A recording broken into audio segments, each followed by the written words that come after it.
Welcome back to another exciting class. Remember in our previous class, we learned what refraction is and how water and glasses refract light.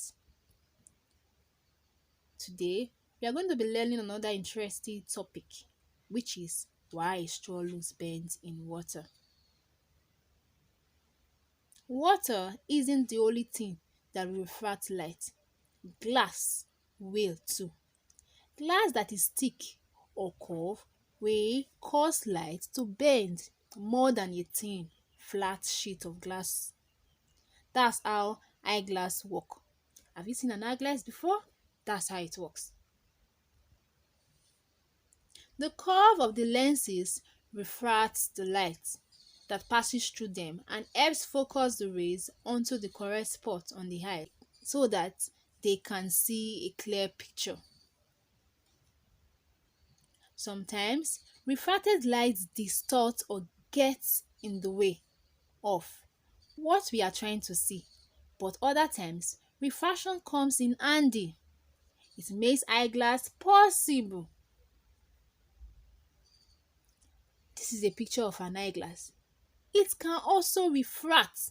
Yes, it can refract. Now, let's look at objects that uses lens. The first object we are going to be learning today is a microscope. The lens in microscope makes tiny objects appear large enough for our eyes to see. So microscope makes objects to be bigger and large. This is a picture of a microscope. Have you seen a microscope before? Another object that can refract images is a telescope. The lenses in telescope is different from that in a microscope. It gives us a closer look at objects that are far away. This is a picture of a telescope, but I want you to know that you cannot use a telescope to look directly at the sun. When you do that, you will get blind immediately. Why? The telescope brings the sun's rays closer to your eyes. Now, let's learn some vocabulary words. The first word is distort, and distort means to change how something appears, making it look unclear or different. Secondly, lens. A lens is a curved piece of clear glass or plastic that makes an object look bigger or more in focus. Now, what is focus? Focus. To focus is to make an image clearer by making spread out light rays come together at a point. Now, watch the video to learn more on refraction. Today's topic is application of lenses in daily life.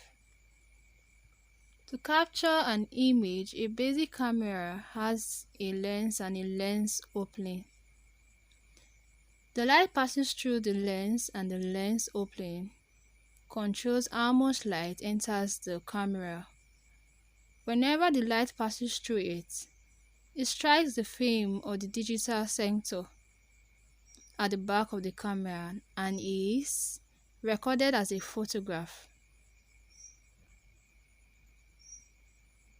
But whether or not you are a photographer, every day you are dealing with lenses and keeping objects in focus, because even if you haven't picked up a camera or a smartphone, you are still using your eyes.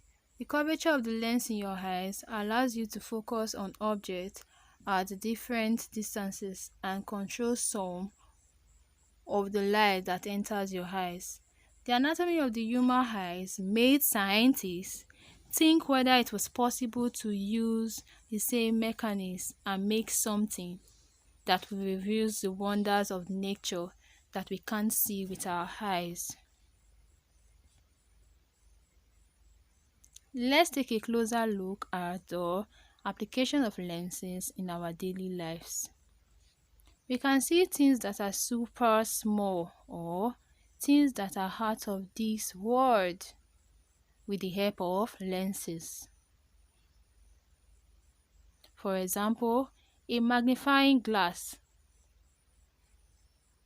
This simplest microscope of all is made for a single convex lens, a curved piece of glass that bends or refracts light rays, passing through them, magnifying the object 5 to 10 times.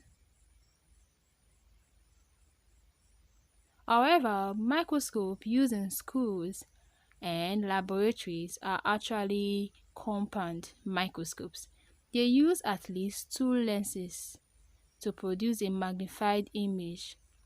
There is a lens above the object called the objective lens and another lens near your eyes called the eyepiece. Most compound microscopes can magnify an object by 10, 20, 40, or even 100 times. But when a microscope allows us to see really small things, a telescope allows us to see things that are far away, even out of this world. A refracting telescope is a tube with one or more lenses at each end. Light from a faraway object enters the far end of the tube. The lens or lenses at that end, called the objective lens, bend the light. They focus it at a point near the other end of the tube. The light forms an image or picture of the object. At this point, the lens or lenses at this end, called the eyepiece, magnify the image. Wow, what else can lenses do? Well, see these spectacles I'm wearing. It's because I can see things far away.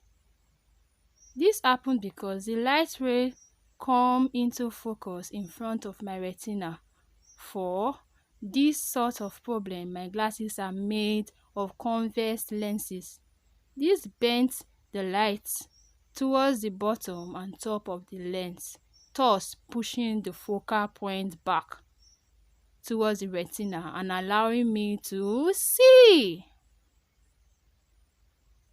Now let's look at some exercises. Time for an exercise. What kind of lens is used in a flashlight and why do we use that kind of lens? Concave lenses are used to magnify the light produced by the bulb. Yes, we use concave lens.